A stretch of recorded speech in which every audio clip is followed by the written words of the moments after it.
జగ్గేపేటలో భారీ స్కామ్, 32 లక్షల ప్రభుత్వానికి నష్టం. డిపాజిట్ లేదు, అనుమతి లేదు, అయినా రోడ్డు తవ్వేశారు. ప్రభుత్వానికి 32 లక్షల షాక్. రాత్రికి రాత్రే రోడ్డు తవ్వేసిన కాంట్రాక్టర్లు.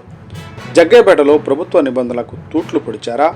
32 లక్షల సెక్యూరిటీ డిపాజిట్, ₹1 కూడా చెల్లించకుండా జగ్గేపేట కోదాడ ప్రధాన రహదారిని తవ్వేస్తున్న కాంట్రాక్టర్లు. అడ్డుకోవాల్సిన R&B అధికారులు మాత్రం మౌనం ఉండడంపై తీవ్ర విమర్శలు వ్యక్తమవుతున్నాయి.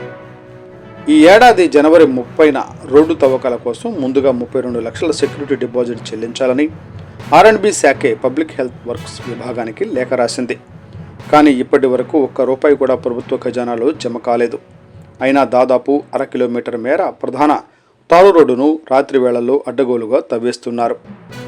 నిబంధనలు అమలు చేయాల్సిన జగ్గేపేట R&B DE తీరు ఇప్పుడు అనుమానాలకు తావిస్తోంది. ప్రభుత్వానికి రావాల్సిన 32 లక్షల వసూలు చేయకుండా పనులు కొనసాగడానికి ఎవరి అండ ఉందన్న ప్రశ్నలు తలెత్తుతున్నాయి.